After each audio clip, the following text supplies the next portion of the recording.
तो भगवान ने इतनी सुमधुर बांसुरी की तान जब छेड़ी, कहते हैं शंकर जी से रहा नहीं गया। अब शंकर जी को जहां बैठाया था उठ के सीधे खड़े भये और बीच सखियों में नाचने लगे। और जब बीच सखियों में नाचने लगे तो जानते हो क्या हुआ? भोले बाबा भूल गए कि हाथ में हम साड़ी पकड़े के दाढ़ी पकड़े, कोई ध्यान नहीं है।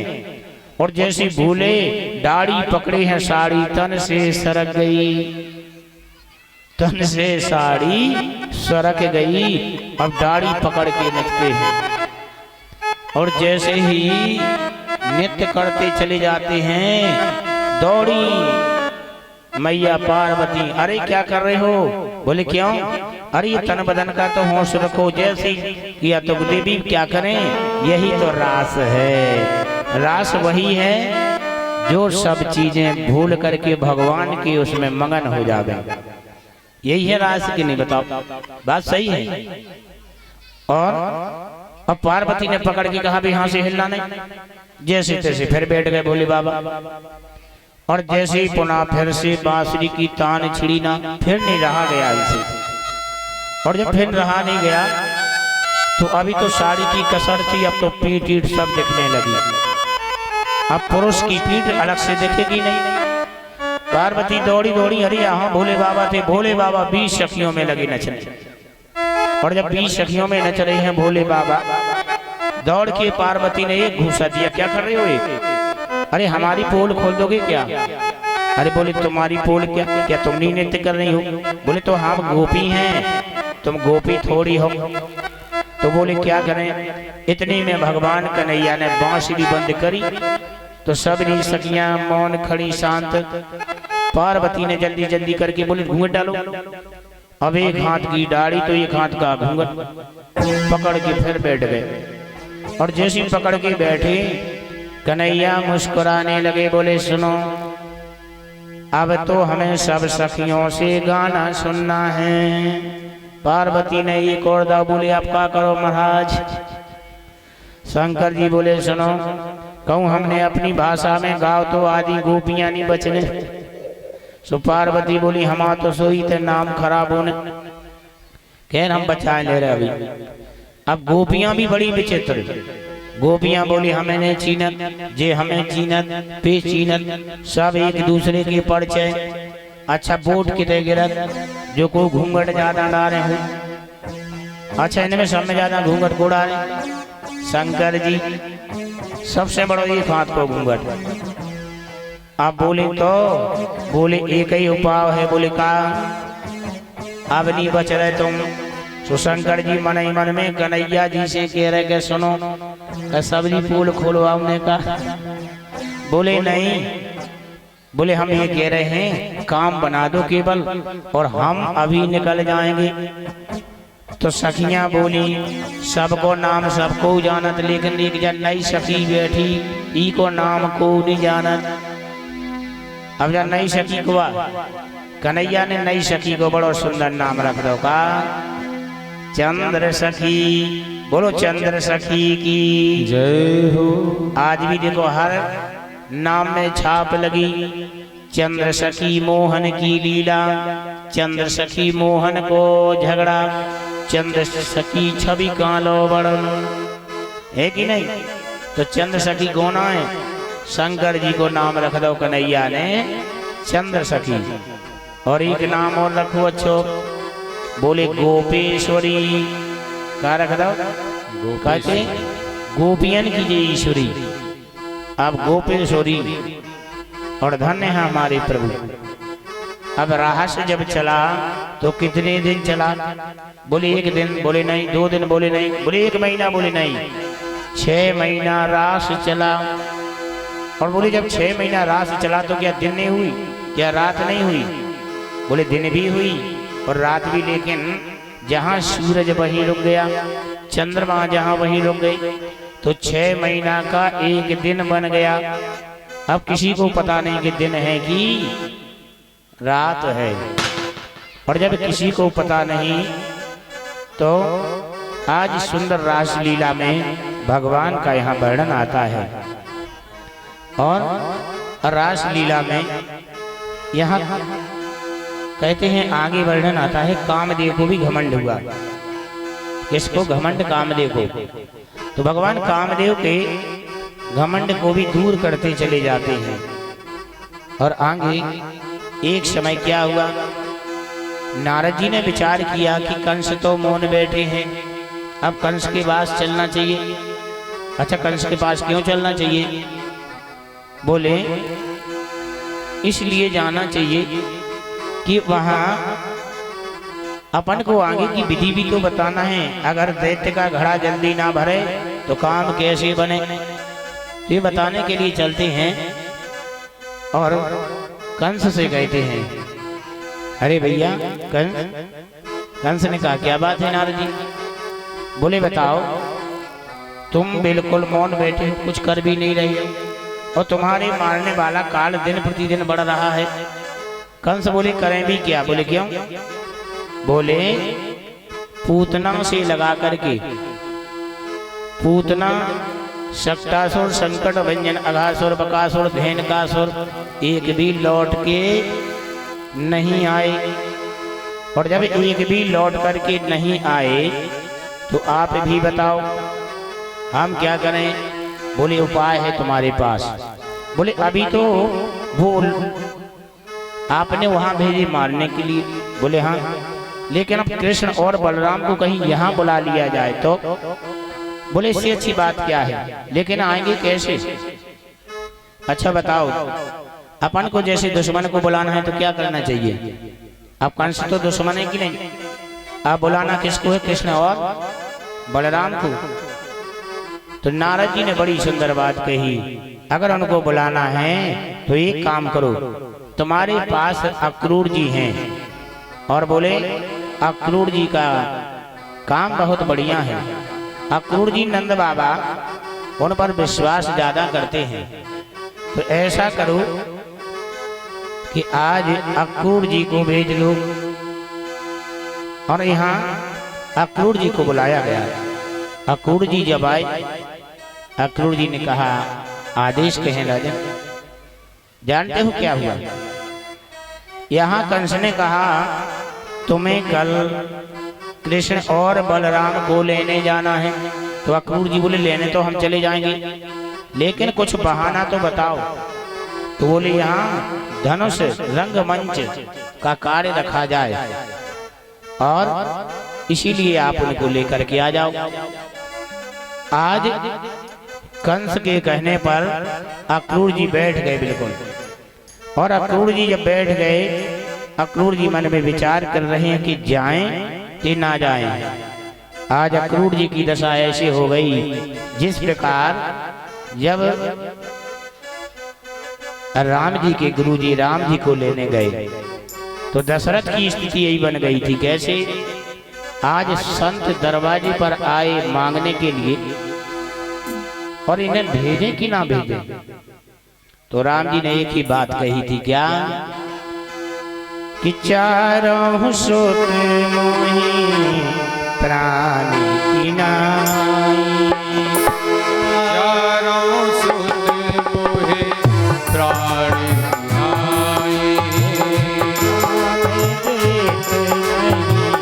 बनत गोसाई। राम देत नहीं बनत गोसाई।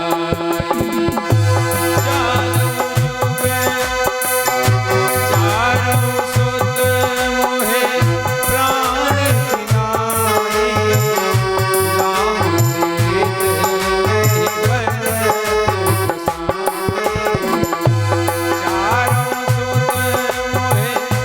चारों सुत मोहि चारों सुत मोहि प्राण की नाई। राम देत नहीं बनत गोसाई। श्री राम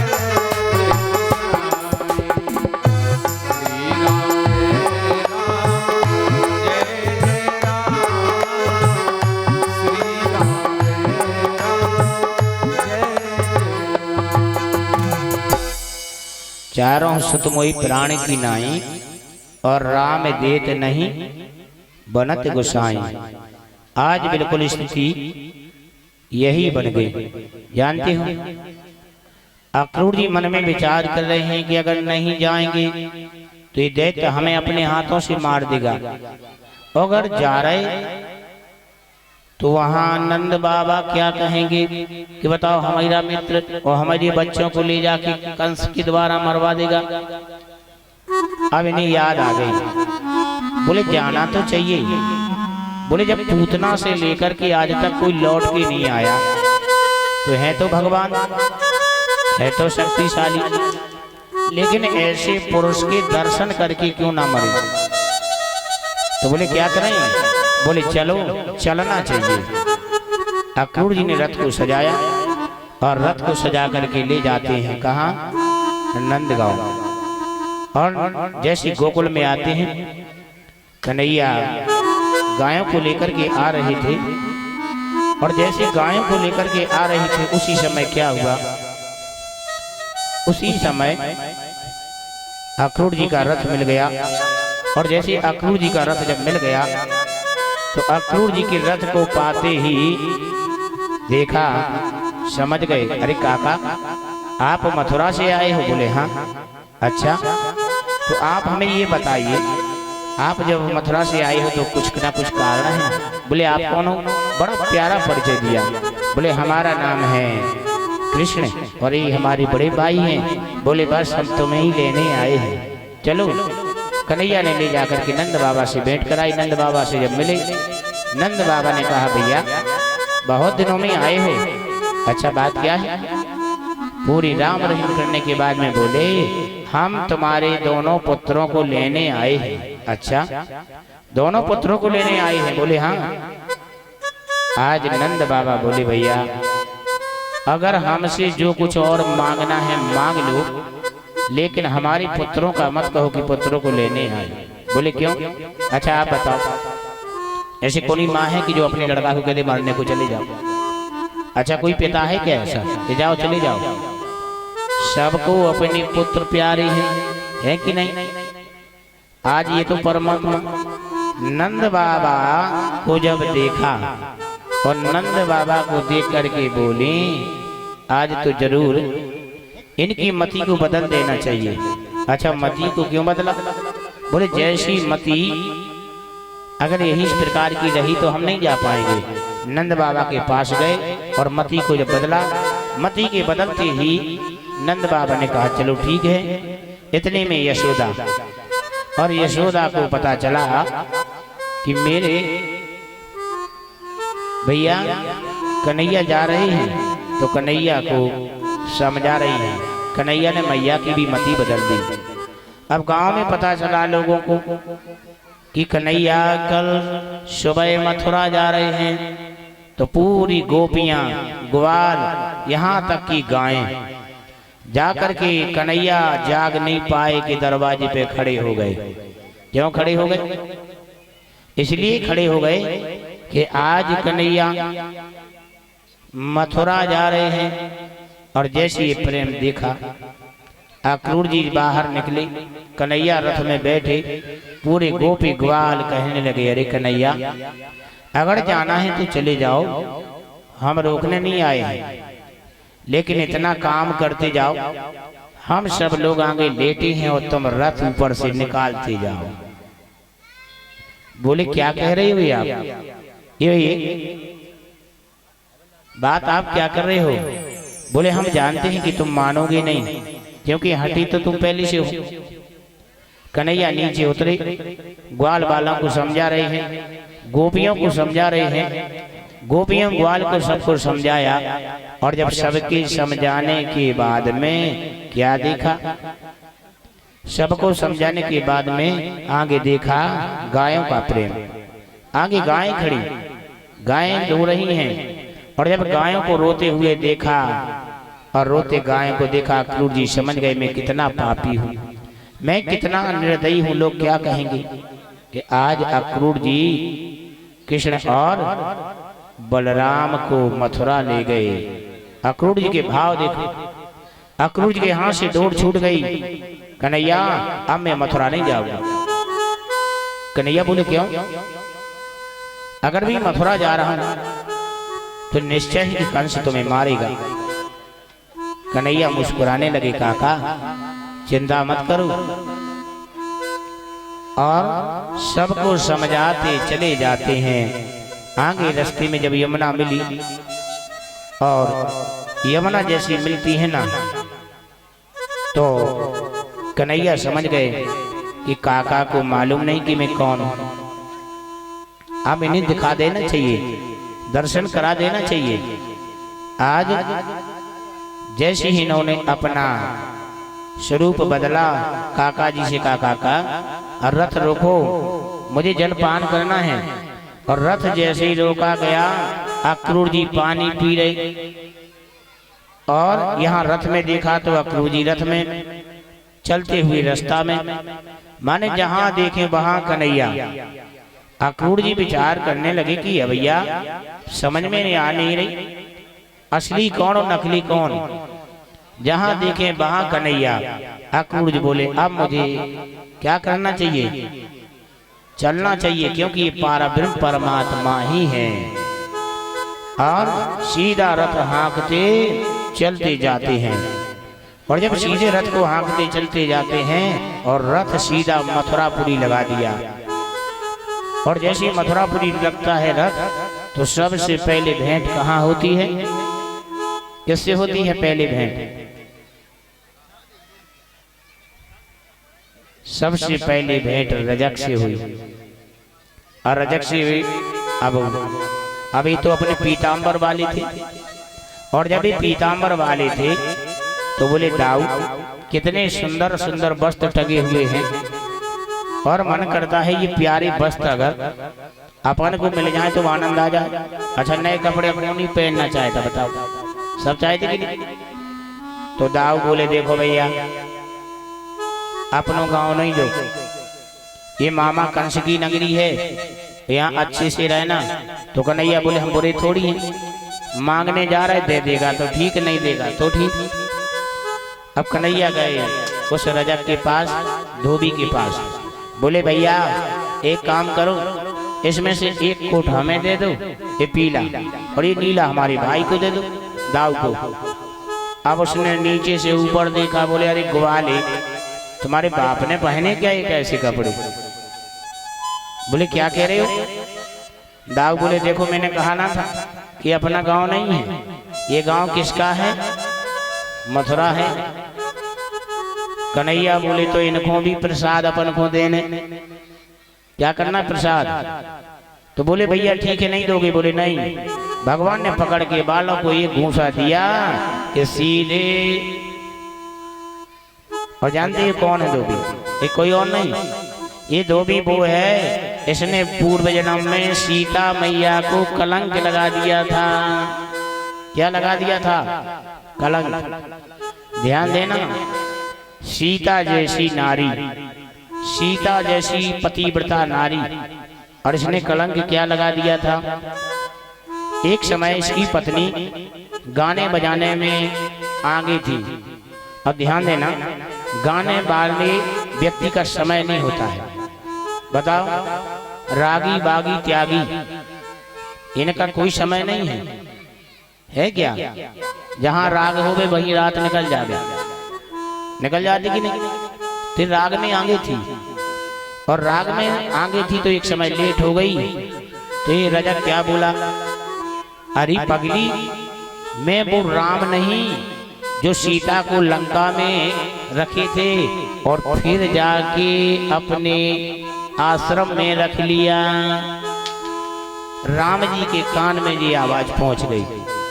राम जी गए और राम जी ने सीधा जाकर के आदेश दे दिया, लक्ष्मण समय होते ही सीता को फिर वनवास भेज देना।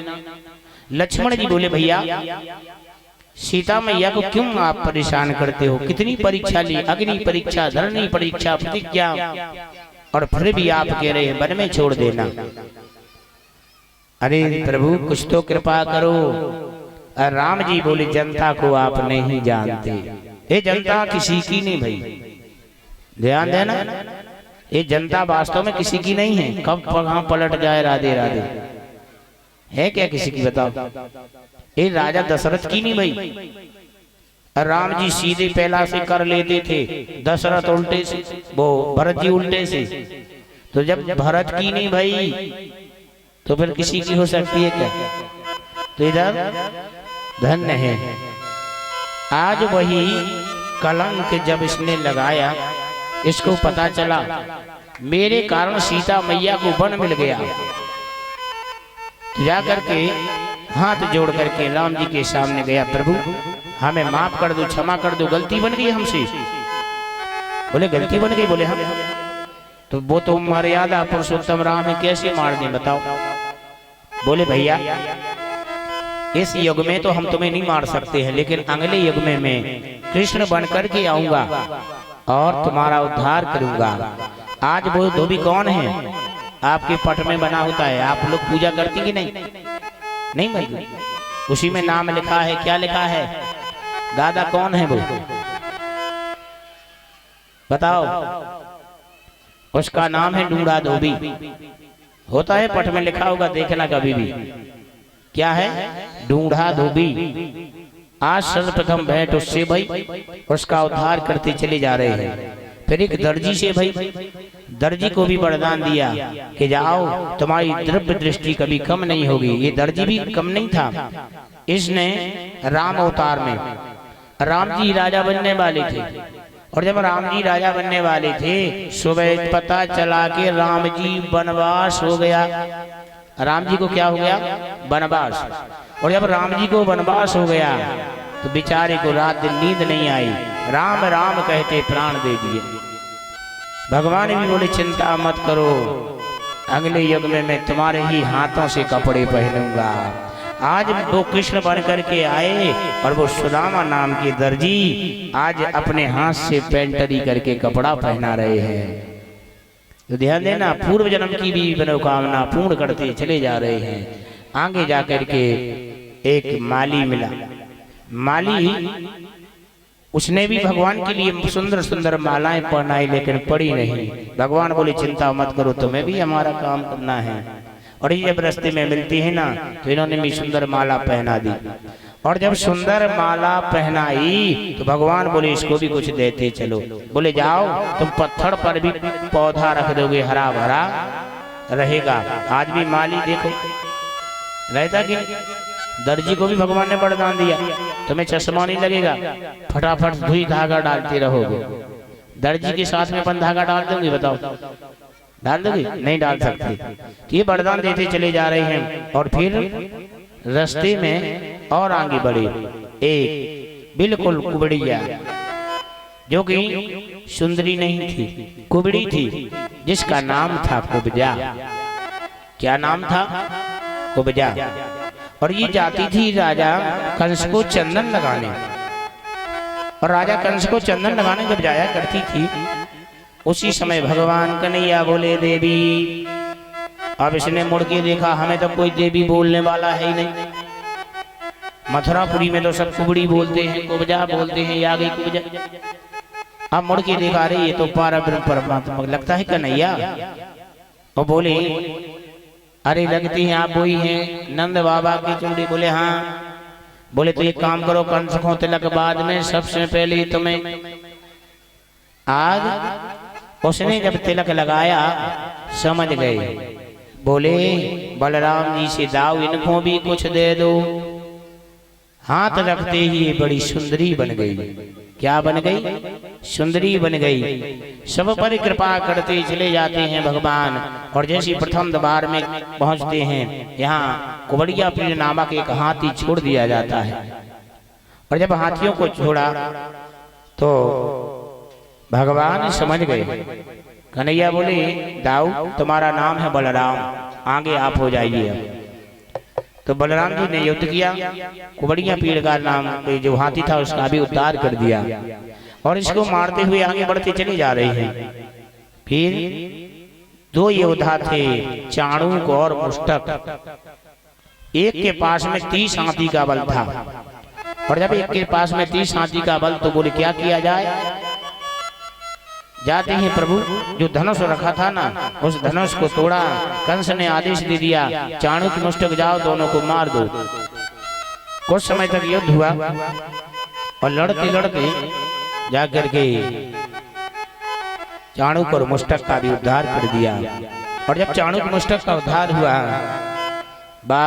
मामा जी बैठे 12 फुट ऊंचे, भगवान कन्हैया ने छलांग लगाई, बोले मामा और सब आनंद मंगल। कंस समझ गए हमारी मृत्यु अब निश्चय है। क्यों?